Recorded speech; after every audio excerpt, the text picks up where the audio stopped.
இன்றே டவுன்லோட் செய்து உங்கள் ஃபேவரட் ஷோக்களை என்ஜாய் பண்ணுங்க. தேவயானி, இங்க என்ன பண்ணிட்டு இருக்க? அது அக்கா. என்னாச்சு Devayani?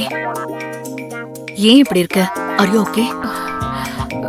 I am okay, but Vivek is not okay. ஐயோ, மாம் எதுக்கு இதெல்லாம் பெரியம்மாக்கு சொல்லிட்டு இருக்காங்க?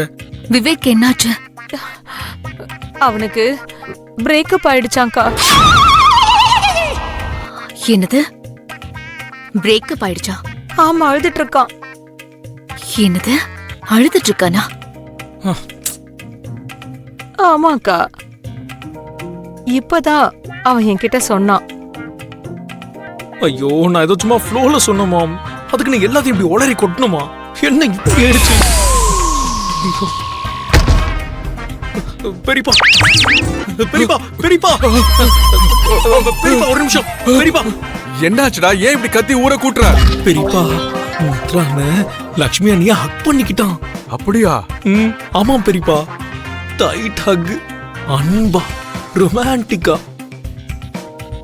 லவ் பேர்ட்ஸ் மாதிரியே இருந்தாங்க. அற்புதமான காதல் ஜோடி. ச்சே, ஒரு நல்ல சீனை மிஸ் பண்ணிட்டேன்டா. Beautiful scene. ஆனா பெரியப்பா, அவங்க சீன் அங்க பியூட்டிஃபுல்லா தான் இருக்கு. ஆனா இங்க என்னோட சீன் தான் பேட் ஆயிடுச்சு. என்னாச்சுடா? மித்ரா அண்ணனை பாக்குறதுக்கு மாம் போயிட்டு இருந்தாங்களா, அவங்கள அங்கேயே தடுத்து நிறுத்தணும்னு எனக்கு பிரேக்கப் ஆயிடுச்சுன்னு ஒரு சின்ன பொய் சொல்லிட்டேன் பெரியப்பா. அடப்பாவி, இதுக்கு போய் பயப்படுறியா? அதெல்லாம் சமாளிச்சுக்கலாம், விடு. நான் டீல் பண்ணிக்கிறேன். உனக்கு எதுக்கு?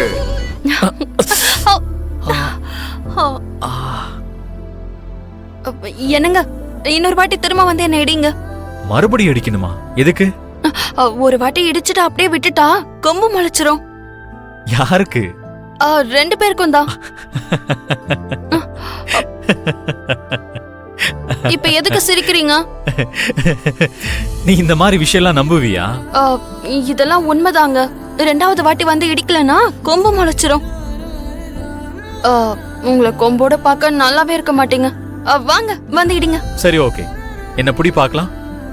என்ன புடிச்சாதான் நான் இடிப்பேன். ஐயோ என்னங்க, ப்ளீஸ் ஒரே ஒரு வாட்டி. அப்ப என்ன புடி.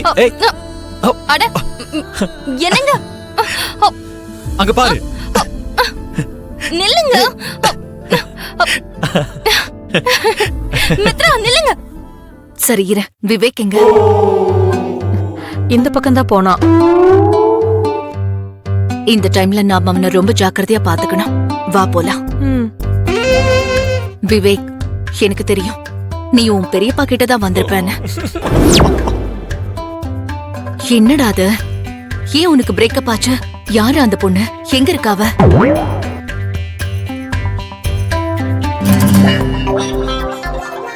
அவங்களோட பேக்ரவுண்ட் என்ன? என்ன படிச்சிருக்கா?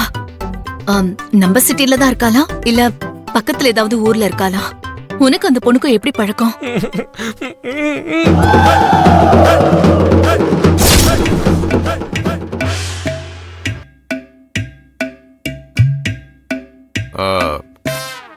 அரவிந்தா, அது வந்து நீங்க கொஞ்சம் சும்மா இருங்க.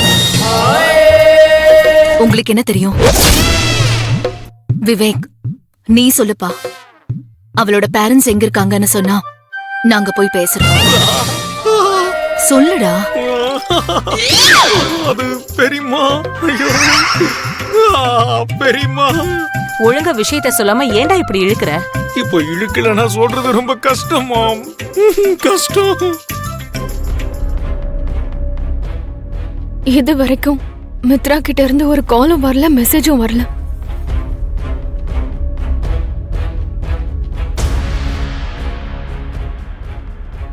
மாம், உங்க போனுக்கு கால்ஸ் இல்ல மெசேஜஸ் வந்துட்டு இருக்கா? வருது பேபி. வை பேபி? ஒன்னும் இல்ல மாம். காலையில இருந்து மித்ரா கிட்ட இருந்து ஒரு மெசேஜும் இல்ல, காலும் வரல. அதான் வெயிட்ல சிக்னல்ஸ் வருதா இல்லையான்னு ஒரு டவுட் வந்துருச்சு.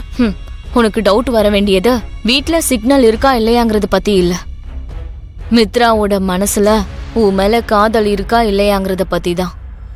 இங்க பார் பேபி, நான் சொல்ற விஷயம் உனக்கு கேட்க கொஞ்சம் கஷ்டமா தான் இருக்கும். ஆனா அதுல நீ யோசிக்க வேண்டிய விஷயமும் இருக்கு. அதே மாதிரி நீ புரிஞ்சுக்க வேண்டிய விஷயமும் இருக்கு. மித்ரா இன்னமும் உன்னை காதலிக்கிறான், உன்னதான் கல்யாணம் பண்ணிக்க போறாங்கிற கற்பனையில இன்னமும் இருக்கிறது சரியில்லைன்னு தான் எனக்கு தோணுது மனிஷா. கொஞ்சம் கொஞ்சமா மாறிட்டு இருக்கிற மித்ராவை உனக்கேத்த மாதிரி நீ தான் மாத்திக்கணும். அதை என்னால இப்ப பண்ண முடியல ஆண்டி. அந்த லக்ஷ்மி என்ன மாயம் பண்றாலோ, என்ன மந்திரம் போடுறாலோ, மித்ராக்கும் எனக்கும் இருக்க டிஸ்டன்ஸ் அதிகமாயிட்டே இருக்கு. நீ என்ன மனிஷா ஒரு பட்டிக்காட்டுக்காரி கிட்ட தோத்து போன மாதிரி பேசிட்டு இருக்க? அவ பட்டிக்காட்டுக்காரின்னு நம்ம தான் அவளை சீப்பா எடை போடுறோம் ஆண்டி. ஆனா அவ அந்த பட்டிக்காட்டு மூலைய வச்சு மித்ராவை அவளுக்கு சொந்தமா ஆக்கிக்கிட்டு இருக்கா. அவளை தாண்டி ஏதாவது யோசிக்க என்னால முடியல ஆண்டி. மனிஷா, நீ மனிஷா மாதிரி பேச மாட்டேங்கிற, ஒரு சாதாரண பொண்ணு மாதிரி தான் பேசுற. நீ எதையோ இழந்த மாதிரி இப்படி பேசிக்கிட்டே இருந்தேன்னா என்னைக்காவது ஒரு நாள் மித்ராவோ அந்த லக்ஷ்மி தனக்கு முழுசா சொந்தமாக்கிக்குவா. இது பாரு, இன்னைக்கு மித்ராவும் லக்ஷ்மியும் நீரஜோட தாத்தா பர்த்டேக்கு கிளம்பி போறதா இருக்காங்க. லக்ஷ்மி அங்க வராம இருக்கிறதுக்கு நாங்க இங்க ஏதாவது பிளான் பண்றோம். இந்த வாய்ப்பை நீ தான் நல்லபடியா பயன்படுத்திக்கணும். அந்த ஃபங்க்ஷன்ல மித்ராவை மறுபடியும் உன் வழிக்கு கொண்டு வந்துடு. உனக்கு ஏத்த மாதிரி அவனை மாத்திக்கோ. ஷோர் ஆண்டி, நீங்க சொன்னதுக்கு அப்புறம் தான் எனக்கே தோணுது. நான் இந்த டைம்ல ஒரு அடி பின்னாடி வச்சா கூட மித்ரா ஒரே அடியா என் கைய விட்டு போயிடுவேன். அதுக்கப்புறம் வாழ்க்கை முழுக்க நான் தான் வருத்தப்படணும். நான் இந்த வாய்ப்பை எனக்கு சாதகமாக்கணும். கண்டிப்பா நான் பயன்படுத்திப்பேன். மறுபடியும் மித்ராவை எனக்கு ஏத்த மாதிரி நான் மாத்திக்கிறேன். That's the real spirit of Manisha. All the best. Thanks aunty. Bye. At least மனிஷாவுக்கு நாம இந்த ஹெல்ப் ஆவது பண்ணணும். சரிங்க சித்தி, என்ன பண்ணலாம் சொல்லுங்க, உடனே பிளானை இம்ப்ளிமெண்ட் பண்ணிடுவோம்.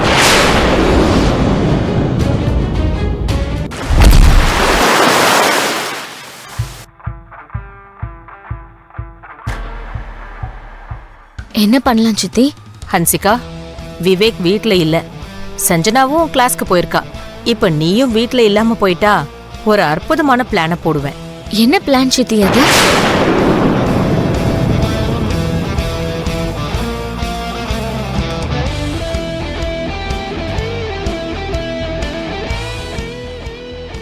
சூப்பர் ஐடியா சித்தி. அப்ப நான் கூட வெளியில கிளம்பிடுறேன், நீங்க அப்புறம் தாராளமா பிளான் பண்ணிக்கோங்க.